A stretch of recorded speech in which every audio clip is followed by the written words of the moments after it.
Voltamos para o segundo bloco. Estamos discutindo o direito de greve com o professor e desembargador do trabalho Carlos Henrique Bezerra Leite, do TRT do Espírito Santo.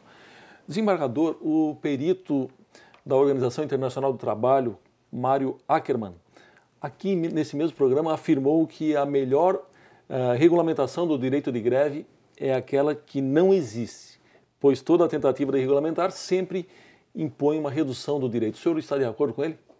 Estou de acordo. Na verdade, toda liberdade, quando se estabelece uma regulamentação, ela deixa de ser liberdade, já que toda regulamentação implica restrições dessa liberdade. É o que acontece, por exemplo, com a nossa liberdade sindical. A Constituição Federal, no artigo 8º, caput, diz: é livre a associação sindical ou profissional, observado o seguinte. Na hora que colocou observado o seguinte, são tantas restrições que nós não vivemos liberdade sindical no Brasil. O máximo que nós temos é uma autonomia sindical.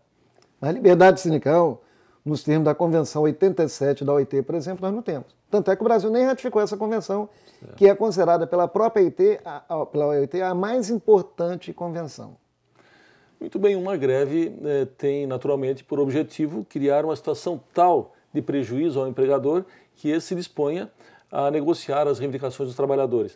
Mas ela, em geral, é proibida ou extremamente limitada nos serviços considerados essenciais à população, impedindo que esses trabalhadores efetivamente exerçam a pressão pretendida. Esses trabalhadores não deveriam, na sua opinião, ter algum tipo de garantia capaz de impor as negociações numa correlação de forças que, por enquanto, só a greve consegue garantir? Bom, em primeiro lugar, eu sempre entendi que o exercício do direito de greve está vinculado diretamente à garantia da proteção da relação empregatícia contra a despedida arbitrária ou sem justa causa. Num sistema como o nosso, que previu, como eu disse, o direito fundamental à proteção contra a despedida arbitrária ou sem justa causa, como em primeiro inciso do artigo 7º, ou seja, é o direito fundamental social mais importante dos trabalhadores. E esse direito não é regulamentado. E, ao mesmo tempo, você vem em regulamento do direito de greve, significa dizer o seguinte, que o direito fundamental mais importante ficou em segundo plano com relação ao interesse do capitalista, do empresário.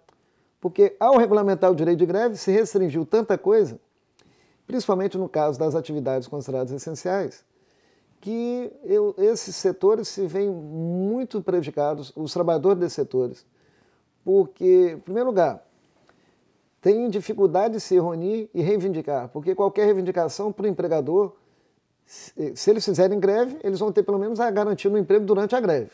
Sim. Mas, mesmo durante a greve, em atividade essencial, o empregador pode contratar trabalhadores, caso esses não concordarem em prestar o serviço mínimo de atendimento à população. Então, é uma situação inusitada, porque, a meu ver, é o seguinte, é um direito fundamental cujo exercício depende dessa garantia mínima da relação de emprego protegido. Então, nós temos um paradoxo. Assegura-se o direito de greve com a mão, mas enquanto não se regulamentar o direito de proteção do emprego, esse acaba direito... Por isso é que no setor público, os servidores públicos, por terem estabilidade, são os que mais fazem greve.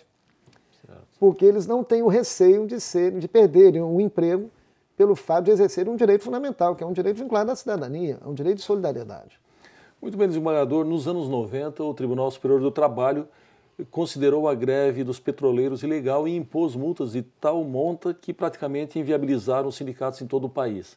Com base nessa decisão, como o senhor enxerga a garantia constitucional de não intervenção do Estado na organização sindical? Na sua opinião, não houve aí um certo descompasso? Eu me lembro naquela época, eu atuava até no Ministério Público, eu era procurador do trabalho, e o Tribunal Superior do Trabalho o presidente do tribunal editou uma ordem encaminhada ao Procurador-Geral do Trabalho para que as Procuradorias Regionais do Trabalho cobrassem essas multas. E os Procuradores do Trabalho não queriam cobrar aquilo. Sim. Por entenderem que aquela questão ela iria inviabilizar o próprio exercício do direito de greve. Mesmo porque, naquela época, o TST entendeu que a greve não foi abusiva, porque o então presidente Itamar Franco tinha prometido aos grevistas que iria dar as vantagens que eles estavam reivindicando. Sim. Ele assinou um documento dizendo que ia dar as vantagens e não concedeu. O que os trabalhadores fizeram? Greve.